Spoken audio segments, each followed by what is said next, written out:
우리가 지난 3주간 동안 살펴보았던 것이 성경의 이야기에 대한 부분입니다. 물론 연속되는 과정이에요. 성경의 이야기.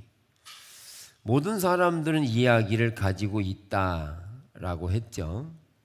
그 이야기 속에는 사람들은 거기에 세계관을 가지고 있다. 그러니까 누구나 어떤 이야기 토대에 의해서 삶을 살아가거든요. 근데 그 이야기 속에는 그가 살아가야 되는 존재의 의미와 목적을 담고 있는 게 그 이야기 속에 가치관으로, 세계관으로 자리 잡고 있습니다. 그래서 그것을 밥을 먹을 때든지 일을 할 때든지 항상 그는 그 이야기의 속에 가치와 의미를 담은 것들을 가지고 일하게 되고요. 그런데 그 가치를, 세계관을 깨닫지 못하면 그 무슨 일을 하든지 그는 낙심하고 좌절할 수밖에 없다. 왜? 그는 그것에 대한 이야기 속의 가치관을 가지고 있기 때문에 사람은 어떤 일에 대한 가치를 인식하지 못하면 그것에 대한 흥미와 의미와 목적을 잃어버리기 때문에요.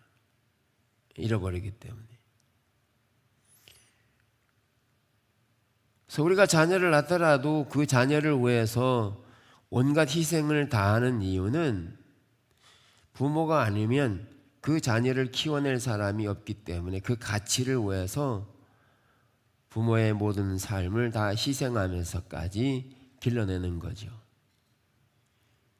그거에 대한 가치와 의미가 있기 때문에. 그래서 그런 이야기들이 있는데 그런 이야기들은 그런 세계관을 담고 있기 때문에 우리가 신앙생활을 할 때 성경적인 이야기를 토대로 하는 삶을 살아야 한다는 거죠. 우리의 삶은 서구 문화에서 계몽주의에 의해서 주어진 그런 스토리대로 사는 게 아니라 성경이 말하고 있는 이야기를 따라 살아야 하는 거죠. 여러분도 지나가는 말로 그런 말들 하실 수 있어요. 밥 한 끼 먹는 거 뭐 대수롭지 않게 생각하고 뭐 먹기 위해 일하지, 살기 위해 먹지 이렇게 이해하는 경우들이 있을 거예요. 혹시 그런 생각들을 하셨다면 그것은 성경적인 이해가 아니죠. 우리는 먹기 위해 사는 것도 아니고 살기 위해 먹는 것도 아닙니다. 우리는 하나님의 영광을 위해 살아가는 하나님의 백성들입니다. 그래서 우리가 삶을 살아갈 때 언어 하나 자체, 생각하는 것 자체가 성경적인 문화나 성경적인 이야기를 토대로 해서 생각하고 말하도록 해야 한다는 거죠. 성경적으로. 자, 그래서 그 성경에 토대한 성경의 이야기를 근거로 해서 우리는 삶을 살아갈 때 네 가지 형태로 살펴보았잖아요.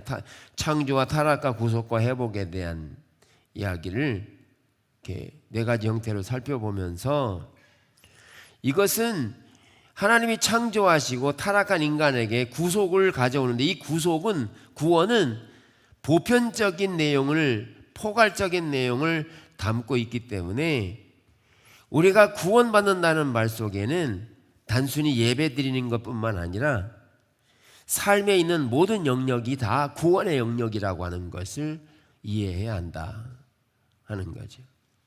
밥을 먹을 때도, 일을 할 때도, 일터에서도 그게 무슨 일이냐? 구원의 일이라는 거예요. 즉 하나님께서 구속하시고 구원하는 일과 연관되어 있고요. 그게 나누어지지 않는다는 것을 말하고 있어요. 그래서 일을 할 때도 이게 누구의 일이에요? 내 일이 아니고 주의 일인 거예요. 주의 일인 거예요. 그래서 기억해야 될 것은 구속이 포괄적이다는 것을 이해하지 못하면 우리는 단순히 교회에 와서 예배 드리는 것을 구속의 행위라고 말하는데 그것만이 아닌 거죠. 집으로 돌아가서든 일터에서든 어디서든지 구속이 포괄적인 내용을 담고 있다 하는 거죠. 자, 그래서 우리는 구속이 포괄적인 내용, 성격을 담고 있기 때문에 이 포괄적인 구원의 성격은 곧 구속과 복음이 나누어지지 않는다는 거예요. 복음은 뭐죠? 예수 그리스도죠. 근데 예수 그리스도는 하나님 나라를 선포하는 정도가 아니라 그러한 삶을 예수님이 살아내신 거죠. 그러니까 복음 그러면 예수를 믿는 것만이 아니라 믿음으로서의 삶을 살아가는 것이 복음의 영역, 즉 구속의 포괄적인 내용을 담고 있다는 것을 기억해야 합니다. 그래서 초대교회는 그 당시에 예수님이 주님이시다, 예수님이 왕이시다. 그때 당시에 로마의 시저가 왕이었었는데, 근데 초대교회는 시저가 아니라 예수님이 왕이시고 예수님이 주님이시다, 이렇게 선포했죠. 그래서 정치적인 세력으로 몰아세워서 탄압하고 핍박하고, 그래서 원형 경기장에서 사자들의 밥이 되도록 하게 만들고, 그 원형 경기장에서요 그렇게 그리스도인을 집어넣고서 사자의 밥이 되는 걸 보면서 뭐 했냐? 그들은 즐거워했습니다.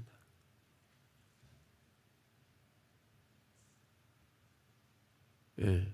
그런데 그 초대교회 성도들은 어떻게 했냐?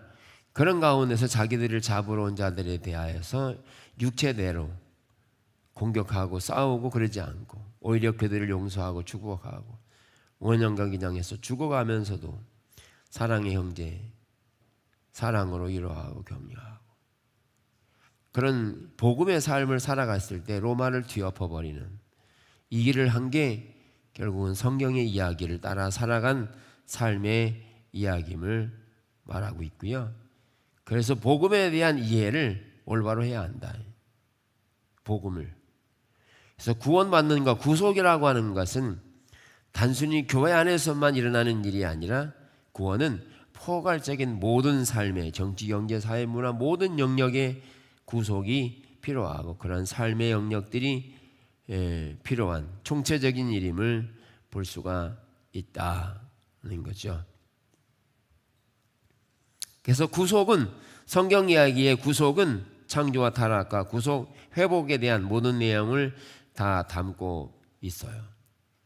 그래서 그 이야기 속의 한 부분인, 구체적으로 이제 얘기할 건 뭐냐 하면, 창조와 타락과 구속, 회복에 대한 내용들 중에 첫째가 이렇게 창조에 대한 부분이에요.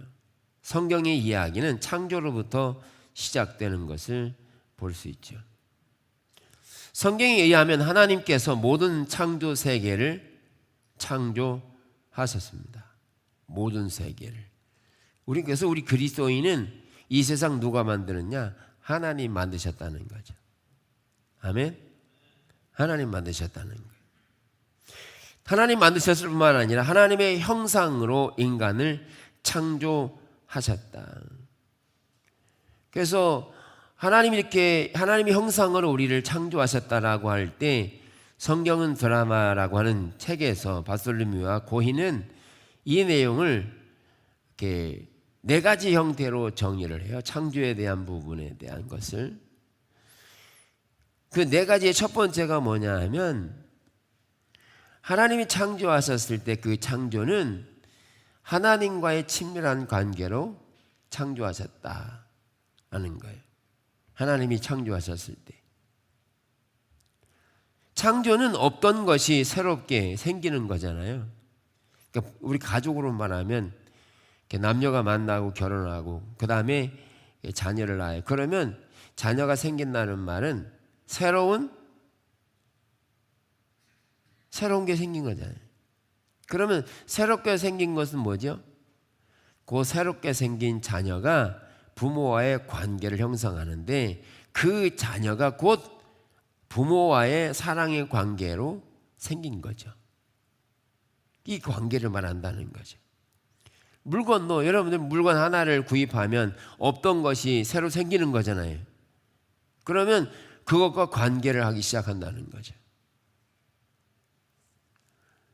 이처럼 하나님께서 창조하셨을 때 창조는 하나님과 친밀한 관계를 위해 창조하셨다는 것을 말하고 있다는 거죠.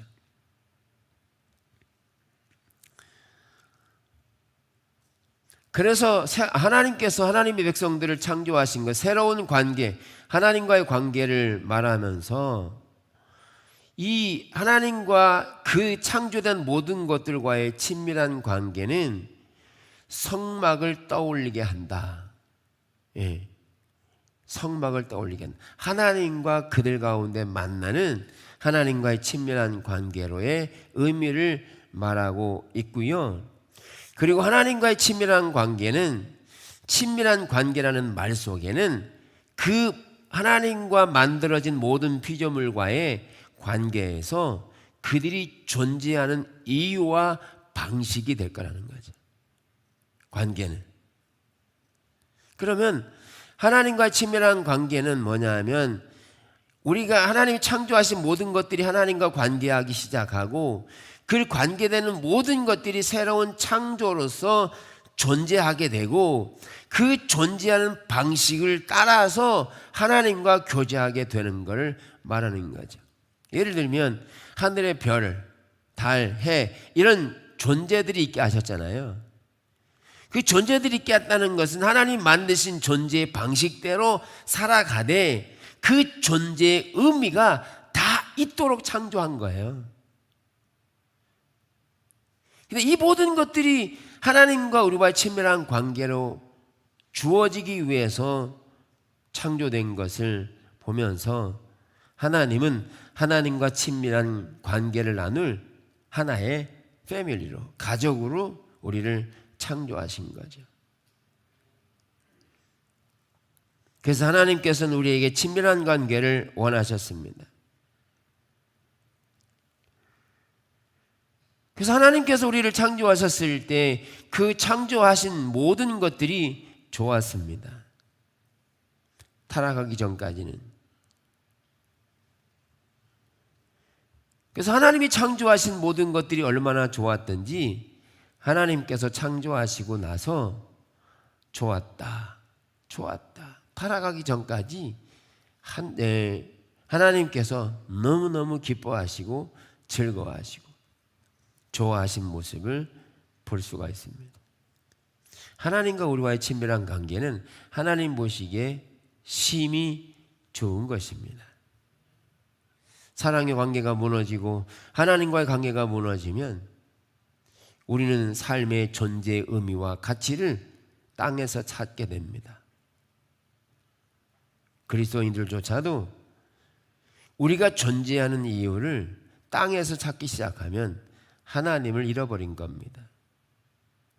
즉 우리가 이 땅에 살아가면서 낙심하고 좌절하는 일이 이 세상에서 얻는 것에 따라서, 기분에 따라서, 환경에 따라서 주어지고 그것으로 인해서 낙심하고 좌절한다면 그것은 주님이 그의 목적이 아닌 거고 주님과의 친밀한 관계는 지금 실제가 안 되는 것이죠.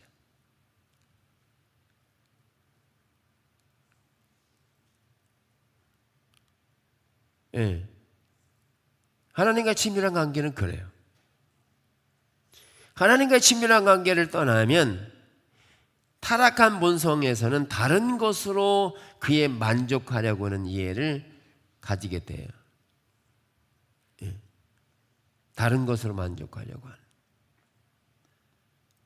대리만족하려는 거죠.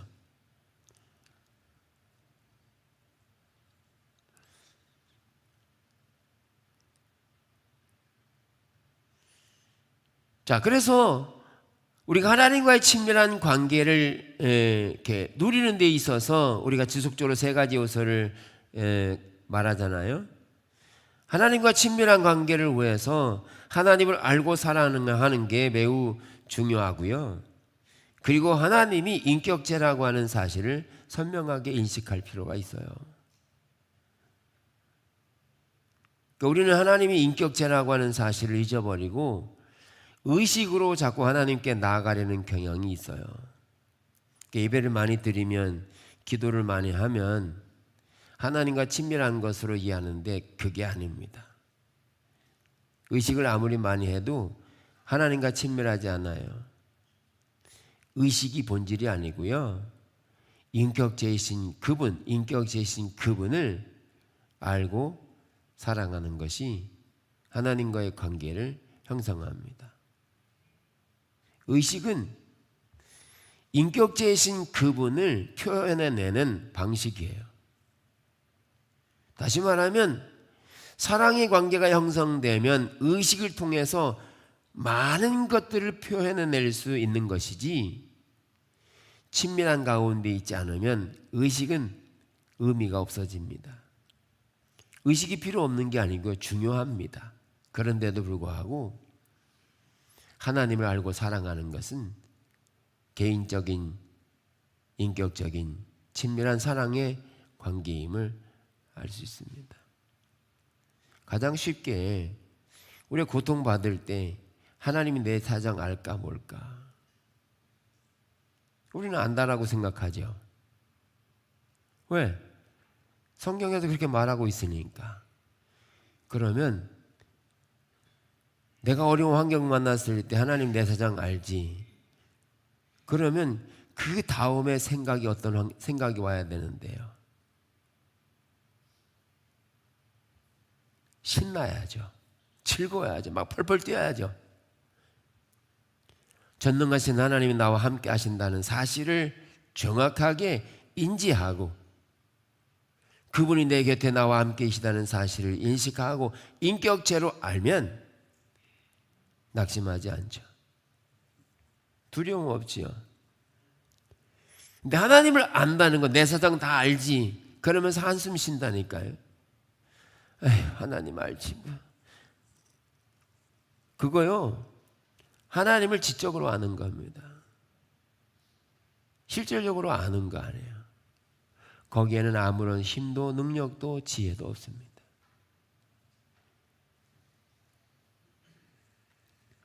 하나님을 알되 인격적으로, 개인적으로 아셔야 합니다. 근데 인격적으로 하나님을 안다는 말은 뭐냐 하면, 내가 인격적으로 그분을 대해야 합니다. 인격적으로. 그러니까 이게 상당히 어렵고도 쉬워요. 왜 어렵다고 말하냐 하면 잘 안 돼요. 하나님 인격적이라는 게 잘 이해가 안 된다는 거예요.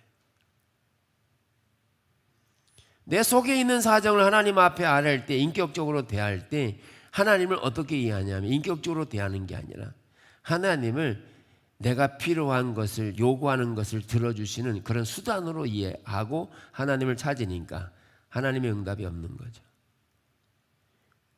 그러니까 여러분들이 개인적으로 기도하고 중보기도하고 하나님 찾을 때 요구 조건 가지고 가는 게 아니라 하나님 자신을 구해서 가는 거죠. 네. 하나님 자신을 구해서, 자신을 위해서 기도하고 하나님 찾으면 하나님께서 오셔서 그분이 임재하시고 그분이 말씀하시고 그 모든 것들을 인도해 가시는데, 그래서 하나님께서 창조하셨을 때 첫 번째로는 하나님과 친밀한 사랑의 관계로 우리를 창조하셨다는 게 성경의 이야기라는 거예요. 그럼 그 이야기를 토대로 해서 우리는 삶을 살아야죠. 하나님 왜 만드셨느냐? 하나님 나 왜 만드셨지? 그러면 하나님과의 친밀한 관계를 왜 나를 만드셨지? 둘째, 인간은 자기 자신과의 올바른 관계를 위해 창조하셨습니다. 여러분, 하나님이 창조하셨을 때 온전했죠. 그래서 그들이 벌거벗었지만 하나도 부끄럽지 않았습니다. 타락하자마자 그의 벌거벗음이 부끄러워졌고, 타락한 이후에 자신과의 관계에서 올바르지 않았어요. 하나님 찾아오셔서 어디 있느냐라고 묻고 왜 먹었느냐라고 물을 때 아담과 하와는 자기 자신을 변호하기에 급급했고, 그리고 원망과 불평이 둘러싸였습니다. 하나님이 짝지어준 저 사람이 줘서 먹었습니다.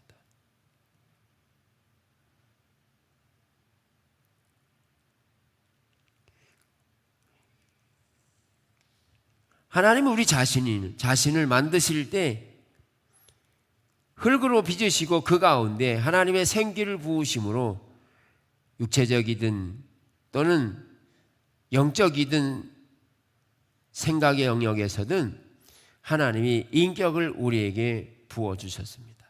인격을, 지정의에 해당하는 인격을 우리에게 주셨습니다. 그러나 타락한 이후에 이 인격은 손상을 입었고 파괴됐습니다. 그래서 파괴된 이 인격, 자기 자신은 자기 자신과의 올바른 관계를 갖지 못하는 형태로 흘러가 버린 거죠.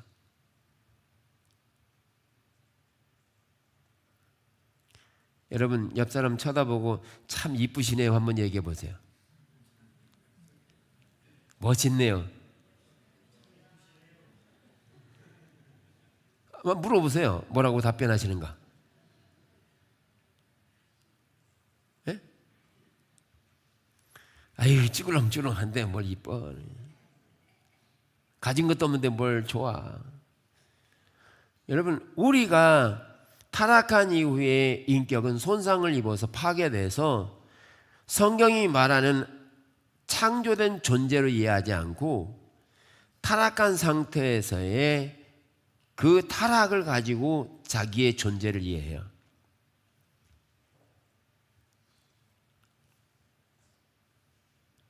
그러니까 우리가 우리 자신을 대할 때 사람들의 평가가 소중하고 사람들의 이야기가 이렇게 소중하다고 생각하는 거죠. 그만큼 우리 자기 자신에 대해서 자기 자신을 관계할 때 하나님 안에서, 성경 안에서 우리가 보여지는 내가 돼야 돼요. 성경에서 내가 내 자신을 어떻게 이야기합니까? 우리는 타락한 존재이기 때문에 예수 그리스도를 통해서 새롭게 구원받은 하나님의 백성이에요. 친백성 되었어요. 사람들의 평가가 중요한 게 아니라 하나님께서 그 아들을 통해 십자가에 못 박으시고 우리를 구원해 주신 새로운 피조물로 탄생된 겁니다. 여러분 자신에게 뭐라고 말해야 돼요? 어떤 가치가 있다고 보셔야 돼요? 성경의 이야기는 가장 존귀한 자라고 성경은 말하고 있다는 거예요. 그만큼 우리는 성경의 이야기를 따라 생각하지 않고 말하지 않는다는 거예요. 셋째, 다른 사람과의 관계를 위해 창조하셨다는 거죠. 하나님이 이르시되 우리의 형상을 따라 우리의 모양대로 우리가 사람을 만들고 그들로 바다의 물고기와 하늘의 새와 가축과 온 땅에 기는 모든 것을 다스리게 하자.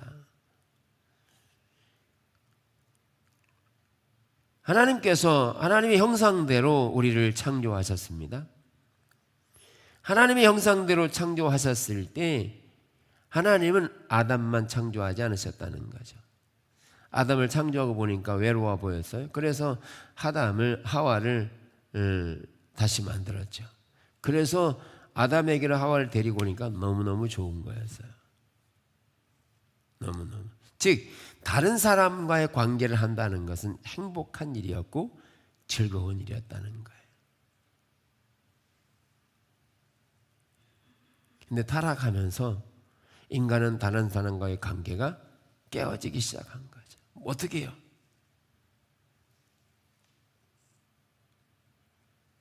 자기의 욕심을, 자기의 필요를 채우는 수단으로 이해하기 시작하는 거죠. 자기에게 도움이 되는 사람.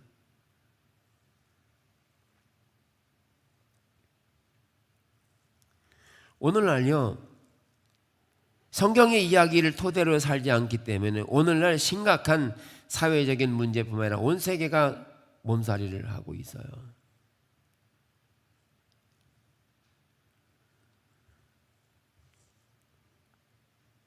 오늘날에는 개인주의로 인해서 지금 파괴주의가 심각하게 대두되고 있잖아요. 파괴주의가 뭐냐 하면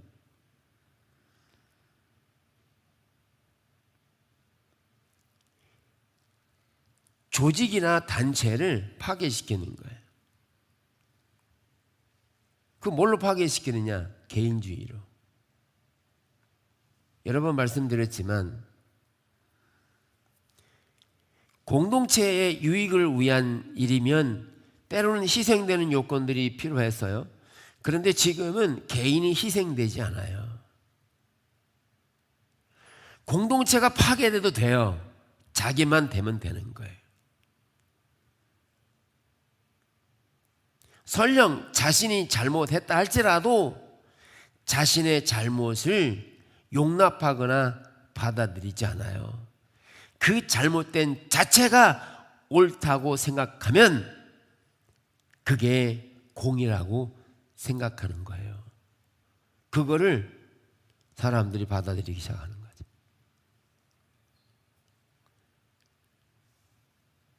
그러니까 공동체가 어떻게 되냐? 파괴되는 거죠.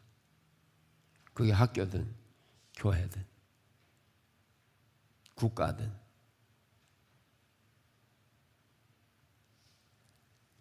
우리나라만 보더라도 얼마나 많은 개인주의가 그렇게 파괴되고 있는지, 세상을 파괴시키고 있는지. 그러나 성경은 다른 사람과의 관계를 위해 창조했다. 즉 아담만 만들지 않고 하와를 만들고 그 다른 사람들과의 관계가 심히 좋았다라고 말함으로써 우리의 모든 관계는 사랑의 관계로 이어져야 될 것을 말하고 있고요. 그러나 타락하면서 인간은 그 관계가 파괴됐기 때문에 우리는 성경의 이야기를 따라서 다시 구속으로 회복해야 될 하나님의 열망을 가지게 되는 거죠.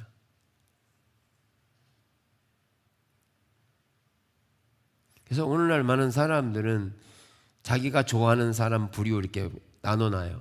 안 만날 사람, 만날 사람, 더디 만날 사람, 빨리 만날 사람 이렇게 구분해놔요. 하나님은 우리가 죄인 되었을 때부터 그 아들 예수 그리스도를 보내서 원수된 우리를 사랑하셨습니다. 다른 사람과의 관계에서 하나님은 창조로 관계로 해놓으신 겁니다.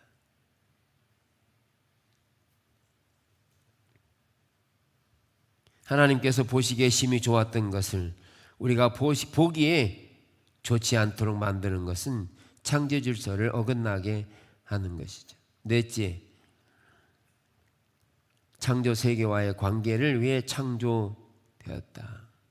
하나님 창조하실 때 다른 사람뿐만 아니라 하나님이 창조하신 모든 것들과의 관계를 말하고 있죠.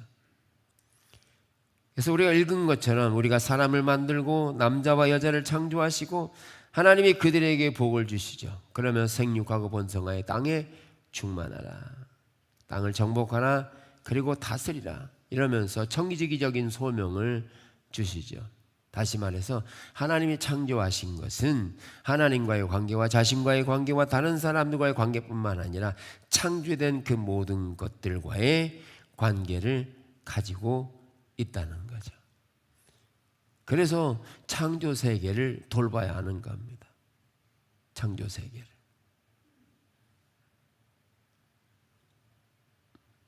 이것을 다른 말로 말하면 창조 명령, 문화 명령이라고 말하는 것이고요. 이 창조 명령과 문화 명령 이 두 가지, 한 가지지만 두 가지로 표현되는 이 창조의 명령이 공적인 영역에서 힘을 얻도록 해야 한다는 거예요. 여러분 지금 세상에 나가서 원수를 사랑하라고 말하면 콧방귀도 안 낄 겁니다. 전혀 이해 안 돼요. 목회자들에게 이야기를 해도 콧방귀 낍니다.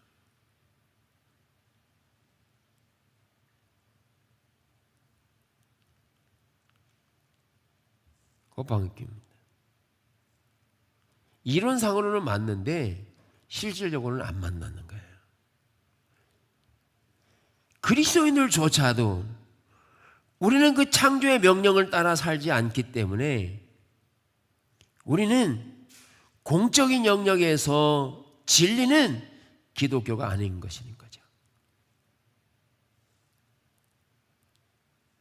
단순히 교회에서 말하는 그리스도는 도덕적인 영역에서만 머무르고 있는 거죠. 자, 이처럼 창조 세계를 돌보는 일 또한 매우 중요한 일이에요. 그래서 우리가 사용하는 모든 것들을 잘 사용할 필요가 있는 거죠. 함부로 써서도 안 되고요. 막대해서도 안 되고요. 잘 돌봐야 하는 것이죠. 결론적으로 마지막 부분에 나눌 내용은 뭐냐면 이 네 가지의 관계를 형성하고 있는데 네 가지의 관계를 가지고 말할 때 이게 우선순위가 매우 중요하다는 거예요. 즉, 첫 번째 요소가 하나님과의 친밀한 관계가 우선시 돼야 자기 자신을 사랑하고 그리고 다른 사람과의 관계된 하나님이 창조하신 것을 돌보는 일은 우선적으로는 하나님과의 친밀한 관계 안에 머물러 있어야 나머지 세 가지 요소가 정상적으로 된다는 거죠. 그러니까 하나님을 떠나서는 아무것도 가능하지 않죠. 여러분, 한 가정에서 부부와의 관계도요, 하나님의 사랑 안에 머물러 있어야 부부의 사랑이 더 회복됩니다. 근데 하나님과의 관계가 안 돼. 그럼 부부 관계도 안 됩니다. 그 부부 관계는 어떻게 되느냐? 자기의 필요를 따라서만 요구하는 거죠. 필요할 때만. 그렇게 안 해주면 화내고 분노하는 거죠.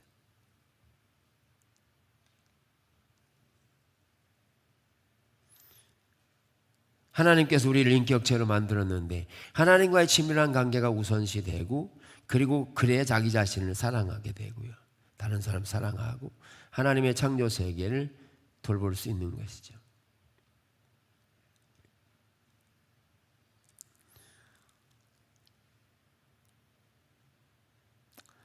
이처럼 하나님은 인간에게 하나님과의 올바른 관계를 토대로 이 모든 관계가 올바로 조화를 이루는 삶을 살도록 의도하셨고 그때 그 모든 영역에서 하나님의 샬롬과 생명과 복이 넘치기를 의도하신 거죠. 창세기 1장 28절에서 생육하고 번성하여 땅에 충만하라. 그래서 하나님과 올바른 관계가 돼야 모든 관계가 회복되고요. 하나님 관계에서 떠나면 타락하면 모든 것으로부터 인간은 타락하게 되는 것이기 때문에 신앙의 모든 본질은 하나님과의 친밀한 관계 안에 머물러 있어야 합니다. 하나님 관계를 말할 때 의식이 아니라 인격적으로 주님을 찾아야 합니다.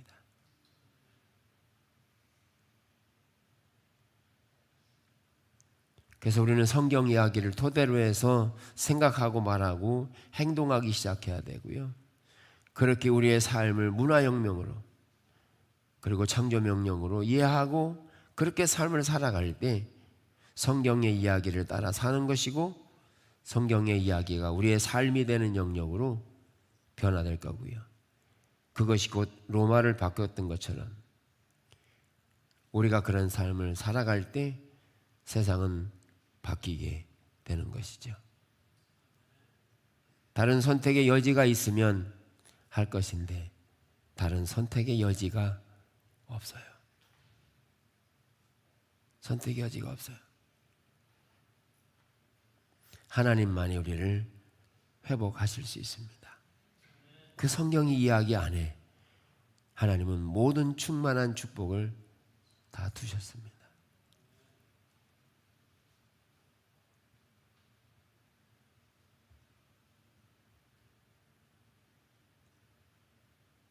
아멘.